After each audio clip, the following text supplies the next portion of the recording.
Ouais, c'est gâté. Dans l'affaire de Nina Keita, Gbagbo connaît Suleiman fait des révélations choquantes sur le président Alassane Ouattara. Donc les gars, sans plus tarder, je vous laisse regarder la vidéo par vous-même. Veuillez liker, commenter, surtout partager la vidéo maximum comme d'habitude. On ensemble, ciao. La famille, alerte rouge, Alassane Ouattara et Allah, et Dieu, et Seigneur, et Seigneur. Je vois des gens qui parlent quand on dit non que Draman est malade, que non, voilà, il est couché à quelque part là-bas, il est en train de se faire percer par vous savez de quoi je vais parler. Je vois des gens qui viennent me dire non, hey, c'est la haine, c'est un être humain, vous allez partir avant lui, Dieu est avec lui, et vous êtes des maudits, hein. Pour le RHDP là, ou bien les RDR, tous ceux qui ont les noms bizarres là, je peux les comprendre. Mais quand je vois certains venir dire non que ouais, moi je suis pro Gbagbo, hein, mais là, vous mentez, vous aimez trop mentir, vos mères, vos babiers, c'est-à-dire, quand tu vas te lever, tu vas venir sur ma page là, pour venir me dire non, je suis pro Gbagbo, mais ce que tu dis là, je ne suis pas d'accord avec toi, je te dis en même temps. Même si tu penses ça dans ta tête ou bien dans ton corps, ton babier, ton enfant son babier, ta maman sa babier, ton père son babier, c'est-à-dire toute ta famille, tous tes voisins, tous ceux que tu côtoies, chaque jour les babiers. Viens écrire encore sur ma page. Je n'ai aucun remords lorsque je dis que Draman Ouattara est malade, mais il est comme si. Vous parlez non, tu vas partir avant lui, mais qui vous a dit que moi je suis immortel? Moi je ne suis pas immortel. Ça je vous le dis direct, hein. Moi là je ne suis pas immortel. Et c'est parce que je n'ai pas peur de Dja que je m'attaque à Draman Ouattara. Quelqu'un qui a peur de Dja, là, il ne peut jamais s'attaquer à Draman Ouattara. C'est parce que moi là, je n'ai pas peur de Dja. Ça peut venir moi à n'importe quel moment. Donc je m'en fous. Je suis un cabri mort. Mais Draman là, si vous avez peur que ça arrive à Draman là, c'est que vous êtes des maudits. Combien de personnes Draman a Dja jusqu'à aujourd'hui? Combien de personnes Draman Ouattara a Dja? Et vous allez venir nous dire non, ouais, Dieu avec lui. Dieu n'est jamais avec Draman. Vous parlez de quel Dieu même? Vous parlez de quel Dieu? Les RHDP là, je peux comprendre leurs commentaires, ils vont venir m'insulter matin, midi, soir, c'est parce qu'ils ont mal. Parce que quand je parle là, ça les pique, donc ils ont mal. Ils ont très mal. Donc ils sont obligés de venir m'insulter, de venir dire du n'importe quoi sur ma page. Ouais, tu es un mouton, tu es un menteur, tu es un comme ci, tu es un comme ça. J'accepte et mon cœur reste ouvert. Parce que ça c'est le RDR. Mais en dehors du RDR là, les babiers qui veulent se jouer des pasteurs là. Ton pasteur Yao, toi, ta mère, ton père, vous tous vos babiers. Vos histoires, attendez, avant de continuer la vidéo, parce que je vais vous parler d'Alassane Ouattara et sa villa. Je vais demander ici aux autorités françaises d'aller perquisitionner la villa d'Alassane Ouattara qui est à Mougins là, où il va chaque fin du mois là, où il va là. Attendez, on va finir cette vidéo. Je parle ici au pasteur là. Vous n'avez pas dit que vous êtes trop bête dans vos têtes. Vous ne savez même pas dans cette histoire qu'on vit là, vous ne savez pas qu'il n'y a pas pitié dedans. C'est vous qui savez qu'il y a Jésus qui est là, qui nous regarde. Jésus, vous avez... Écoutez cette vidéo là, écoutez. J'explique toujours aux gens qui parlent avec beaucoup d'émotion, indignés d'ailleurs, que la religion en Chine est pourchassée, persécutée. Je leur dis laquelle? Alors ils me disent le christianisme. Je dis mais le christianisme c'est pas une religion chinoise. Le christianisme, le Christ, Jésus-Christ, cet homme si magnifique, si doux, si bon, a été envoyé en Chine dans une caisse d'opium. C'est comme ça qu'il nous est arrivé, avec le fusil d'un côté et l'opium de l'autre. Comment voulez-vous qu'on l'aime? Comment voulez-vous qu'on comprenne le christianisme? La première chose que les missionnaires faisaient quand ils étaient un peu casés, c'était durant les temps de famine et d'inondation, quand les pauvres paysans n'en pouvaient plus, de les convertir en leur donnant un bol de riz. Vous mangez, on vous baptise. Si vous ne voulez pas être baptisé, vous ne mangez pas. C'est ce qu'on appelait les chrétiens du riz. Comment voulez-vous qu'on aime ça? Et puis alors, ils achetaient à tour de bras des villages. L'Église catholique est devenue grand propriétaire terrien. C'est à elle qu'appartenaient à Shanghai tous les districts de prostituées. Comment voulez-vous qu'on respecte une église comme ça? Ça, c'est le christianisme. Et je ne parle pas du protestantisme, qui était tout aussi mauvais. Alors, chers frères, pour ceux qui ont compris cette histoire-là, que la dame vient de raconter là, c'est-à-dire ceux qui viennent sur ma page, qui viennent dire non, Dieu est comme si Dieu te voit, Dieu, et vos mots dire. Les chrétiens, là, je vous dis en même temps, avant d'arriver ici à faire des dramas, là, quittez ma page. Parce que vous, là, on vous a forcé à aimer Jésus. Je n'ai pas envie de rentrer dans ce débat-là. Mais vous poussez les gens à rentrer dedans. C'est-à-dire, votre histoire d'amour de Jésus qui vous pousse à venir m'attaquer sur ma page parce qu'on dit que non, Draman ne supporte pas bien, il est comme ci, il est comme ça. Et vous vous levez là, votre Dieu qu'on vous a forcé à aimer là, vos parents là, qui vous ont mis dedans là, on les a forcés à aimer Jésus, à l'adorer. Ils ont fait ça de force. Donc c'est pour vous dire que Dieu n'a pas de pitié. Vous êtes dans l'émotion, mais Jésus là, votre Jésus là, il n'a pas de pitié. Lui, quand il est arrivé dans les pays là, on dit qu'il venait dans des caisses de bancs, c'est-à-dire bancs, les prêtres, les pasteurs, ceux qui sont venus convertir là. Et ils fumaient bancs et buvaient n'importe comment. Et quand ils venaient, ils créaient des coins de poporos, c'est-à-dire les Nina Keita Promas. Voilà, les moments de Nina Keita là, ils faisaient ça. C'est comme ça qu'ils venaient convertir les gens. C'est-à-dire pendant qu'ils étaient en train de convertir les gens, et c'était les business qui étaient là. Vous n'avez rien compris encore. Donc laissez-moi rester là-bas, restez là-bas avec vos Jésus là. Laissez-moi faire mon truc tranquille. Vos émotions là, allez-y loin avec. Donc, comme je le disais, nous savons tous ici que Nina Keita est reconnue coupable. Voilà, elle est reconnue coupable. Puis jusqu'à présent, elle est protégée par la justice ivoirienne. C'est-à-dire, la justice d'Alassane Ouattara protège Nina Keita. Nous savons tous que si c'était un Ivoirien lambda qui était trempé dans cette histoire, longtemps ils sont partis l'arrêter parce qu'en Côte d'Ivoire on sait ça. On a vu ici les gens qui ont montré l'argent, ils sont partis les arrêter. On dit non, que c'est un crime. On a vu ici les gens qui ont montré les tout sur internet, ils sont partis les attraper pour les mettre en prison. On a vu beaucoup de trucs ici. Mais pour Nina Keita, où on dit non qu'elle vend nos enfants là, elle est là pénale. Donc ça veut dire que la justice de Draman Ouattara protège Nina Keita. Ce qui signifie qu'eux-mêmes ils sont trempés dans cette histoire. Et c'est pour cela que je dis ici, je demande ici aux autorités françaises d'aller perquisitionner la maison d'Alassane Ouattara, la villa d'Alassane Ouattara qui est à Mougien. On ne sait jamais. Parce que nos enfants, lui-même, Draman Ouattara lui-même l'a dit, que les enfants qui disparaissent là, on va les chercher. Mais jusqu'à présent là, ceux qui ont fait ça là-haut, ceux qui ont dit qu'ils ont attrapé ces doyi, ça continue, jusqu'à présent ça continue. Voilà, ça continue. Donc qui prend nos enfants? Qu'est-ce qu'ils font avec nos enfants? Draman Ouattara, qu'est-ce qu'il a mis dans sa villa là-bas là? Parce que Nina Keita, elle est dans le domaine, elle est professionnelle. C'est-à-dire, elle et puis Epstein, ils sont comme ça. C'est-à-dire, les deux travaillent ensemble. Les gens parlent de non, business, acheter armes, c'est doyi. C'est doyi, son para là, Nina Keita là. C'est elle qui livrait. Parce que chacun avait son poste au sein de l'entreprise de Epstein. Alors, Nina Keita, elle, son rôle, c'était de livrer. Donc, c'est lui. Epstein s'est déplacé jusqu'en pour aller en Côte d'Ivoire derrière Nina Keita. C'est parce qu'ils étaient proches. Et il devait avoir une confiance. Il devait avoir une confiance énorme à la personne de Nina Keita pour se déplacer jusqu'en pour aller en Côte d'Ivoire. Voilà, c'était pas juste le business parce qu'il ne faisait pas du business avec n'importe qui. Donc, c'est pour cela qu'on dit que la villa d'Alassane Ouattara où il va chaque week-end, c'est-à-dire chaque mois où il va en France, là, dans sa villa, là, il faut que les autorités françaises fassent attention pour aller vérifier dans cette villa-là. On ne sait jamais. Parce que ces gars-là, c'est-à-dire où on ne peut pas le soupçonner, c'est là il fait le travail.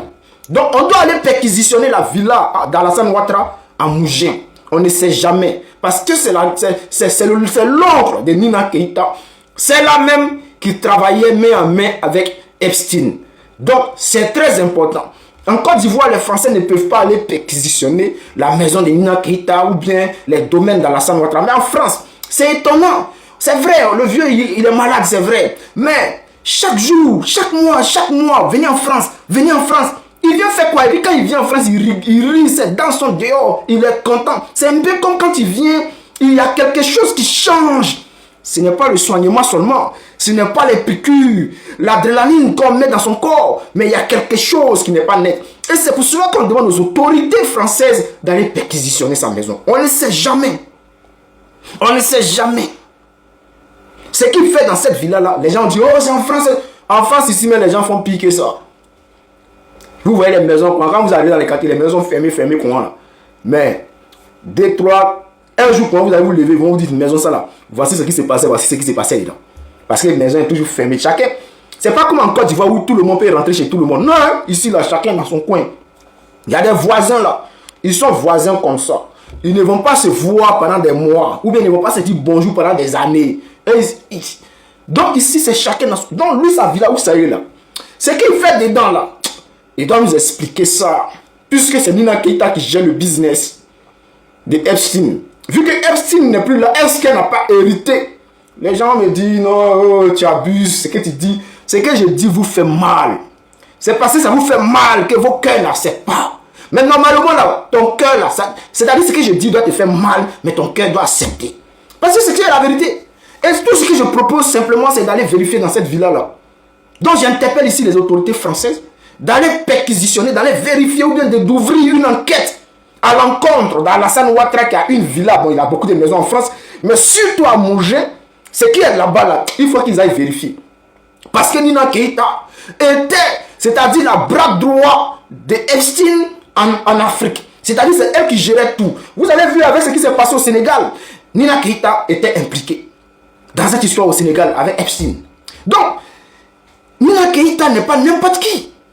Elle n'est pas n'importe qui. Voilà, même si aujourd'hui, le business continue en Côte d'Ivoire. Et on voit aujourd'hui qu'il y a les journalistes qui se sont pris en débouquerie, en remontée, en remontada. Il y a des journalistes, c'est-à-dire qu'on est quoi. Lui, il est garçon, il est vilain. Et puis c'est lui, on fait quoi. Daoud Doumbia Yacouba. Dès jour là, c'est chaud sur lui. On parle de ton boda qu'il est en train de distribuer dans Bigan là. Il veut se concentrer sur Zone Presse. Zone Presse ne t'a rien fait. Tu as peur de lui. Ou bien tu penses que quoi? Tu penses que c'est nous, on est derrière Zone Presse. Ou bien tu penses que quoi? Ou bien tu penses que, comme on a dit, vous avez remarqué, comme j'ai fait la vidéo et j'ai dit que il y a un journaliste. Il y a un journaliste en Côte d'Ivoire qui a dénoncé, qui a expliqué ou bien qui a donné les détails de ce qui s'est passé et que je suis venu donner là. Maintenant, il veut faire croire que non, la personne qui se cache derrière la page se trouve en Côte d'Ivoire. Or, cette histoire ne date pas d'aujourd'hui avec les zones presse. Zone Presse, il y a un jeune Ivoirien qui a été arrêté. On dit non, il était administrateur sur la page Zone Presse et qu'il était en Côte d'Ivoire. Donc, ils sont partis, ils l'ont arrêté. Le jeune a dit que lui, il ne publie pas sur la page et que celui qui publie là, il est en Europe. Ils ont mis le gars en prison, juste à présent, on ne sait pas ce qui s'est passé. Voici que Zone Presse continue de publier ces trucs et on voit ce Yacouba Doumbia là, comme on dit que c'est un distributeur automatique de Bodakrou en Côte d'Ivoire. Il se lève un matin pour dire non que oui, que celui qui est derrière Zone Presse, on le connaît. Que aujourd'hui, c'est aujourd'hui, hein, il dit aujourd'hui à midi en Côte d'Ivoire, ils vont partir l'arrêter. Et qu'ils vont, depuis qu'on a dit c'est son ami, son collègue journaliste qui l'a livré, qui a livré le papo. Le papo que nous sommes en train de casser pour dire que lui, c'est un vendeur de Bodakrou. Il veut mettre un délit si quelqu'un en Côte d'Ivoire, un journaliste en Côte d'Ivoire, pour dire non que c'est lui qui est caché derrière Zone Presse, qui distille la haine, qui prône la haine, qui fait ceci. En réalité, il pense que accuser Zone Presse, faisant passer la personne qui a donné son papo pour l'administrateur de Zone Presse et utiliser cette information-là pour aller faire arrêter la personne que lui considère comme la personne qui a donné les informations, on va faire très simple. En réalité, je suis venu casser les papos de Yacouba Doumbia pour dire que c'est un Bodakouman et qu'il distribue son Boda troué partout à Abidjan. Alors, qu'est-ce qui se passe?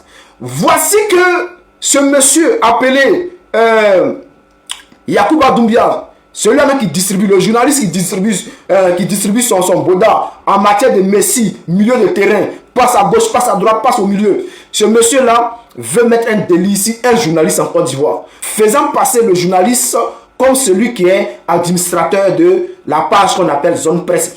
Et il a mis sur sa page que cette page-là prône la haine, cette page-là distille la haine en Côte d'Ivoire et que cette page est dangereuse et que cette page veut créer des conflits en Côte d'Ivoire. Que Zone Presse a toujours eu la même communication jusqu'à aujourd'hui. Même là, il a dosé un peu. Mais en réalité, il veut faire arrêter un journaliste en Côte d'Ivoire et le seul moyen qu'il a trouvé, c'est d'aller faire croire aux Ivoiriens que c'est ce journaliste-là qui se trouve derrière Zone Presse. En réalité, c'est Doige. Il veut faire arrêter un gars gratuitement. Celui que tu vas arrêter là, c'est pas lui qui a donné le papo. Donc arrête tes bêtises. Arrête ça, Yacouba Bodakrou. Yacouba Bodakrou, arrête ça. troué. Arrête ça. Champion. C'est-à-dire, tu as chié dans la direction du vent. Selon mon collègue, mon ami, mon frère, Koukounyo Chris, tu viens de chier dans la direction du vent. Et si tu t'amuses, Yacouba, le journaliste que tu vas arrêter là, ce n'est jamais lui qui a donné l'information. Voilà. Donc tout ce que tu es en train de faire là, c'est Doi. Voilà. Donc celui que tu penses que c'est lui là, ce n'est pas lui. Celui que tu ne penses pas que c'est lui là, c'est lui qui a donné l'information de ton boda. Donc, chers frères, chers camarades, pourquoi je demande à ce que la villa d'Alassane Ouattara à Mougins soit perquisitionnée? Parce que Nina Keïta, elle fait partie du clan de Epstein. Ceux-là même qui ont créé l'organisation de distributeuses automatiques de petites filles dans ce monde entier. L'affaire Epstein est une affaire qui concerne le monde entier. Et Nina Keïta est au centre de cette affaire. Et c'est pour cela qu'on demande aux autorités françaises d'aller perquisitionner les maisons d'Alassane Ouattara, surtout la villa d'Alassane Ouattara à Mougins. Chaque fin du mois, le monsieur, lui, est président en Côte d'Ivoire, mais chaque fin du mois, il va dans cette villa-là. Qu'est-ce qu'il va faire? Et avec qui il va? Et qu'est-ce qui se passe dans cette villa? Est-ce qu'Alassane Ouattara est devenu le Epstein de l'Afrique de l'Ouest?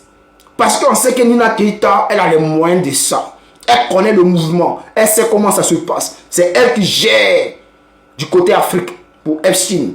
Aujourd'hui, Epstein n'est plus là. Mais elle a progressé dans le domaine jusqu'à elle a eu même des postes. Aujourd'hui, elle gère des entreprises en Côte d'Ivoire. Elle a la tête des entreprises de nos pétroles, de nos gaz. C'est elle qui gère. Mais qu'est-ce qui se passe? Comment une distributeuse automatique de Podacrou, de petites filles, peut aujourd'hui devenir chef d'entreprise? On ne comprend pas. Comment elle peut gérer une entreprise d'État? Quelqu'un qui n'a pas fait les bancs, quelqu'un qui n'a pas de diplôme de ça. C'est-à-dire le fait de distribuer, si elle n'a pas de pression sur Alassane Ouattara, si elle n'a pas de pression sur le gouvernement, à quel moment on lui donne ce genre de poste? Est-ce que Nina Keïta aurait des preuves accablantes contre Alassane Ouattara et le gouvernement? Et c'est pour cela qu'on lui donne ce genre de poste. Alors, chers frères, chers camarades, beaucoup de questions restent en suspens. Qui est Nina Keïta? Que fait-elle dans la vie? Pourquoi d'un coup comme ça, du jour au lendemain, elle devient chef d'entreprise en Côte d'Ivoire? Elle gère aujourd'hui nos pétroles, nos gaz. Qu'est-ce qui s'est réellement passé? Qu'est-ce qui se passe? Cette fille-là est dangereuse. Elle est dangereuse.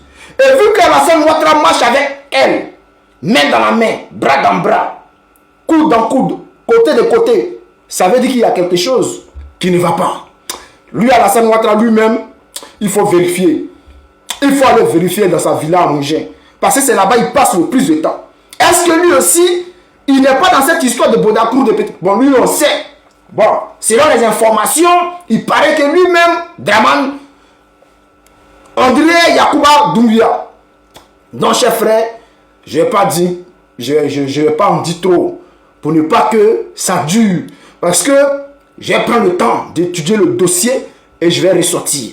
Cette histoire de la résidence d'Alassane Ouattara à Mougins, je crois que si jamais les autorités françaises écoutent ma vidéo et qu'ils ne vont pas faire ce que j'ai demandé, je serai obligé d'appeler encore.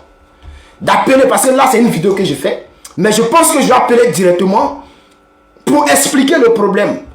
Et aller porter plainte pour dire aux autorités que cette femme est très dangereuse et que voici ce qu'elle a fait. Mais il y a une activité suspecte dans cette histoire avec son oncle. Son oncle, il est président en Côte d'Ivoire, mais chaque fin du mois, il va dans sa villa à Mougins. C'est vrai, il paraît-il qu'il serait malade. On n'en disconvient pas, mais il y a des hôpitaux en Côte d'Ivoire que lui-même il a dit sont meilleurs que ceux de la Suisse. Pourquoi il ne se fait pas soigner là-bas? Et pourquoi chaque jour, chaque mois, il va à Mougins?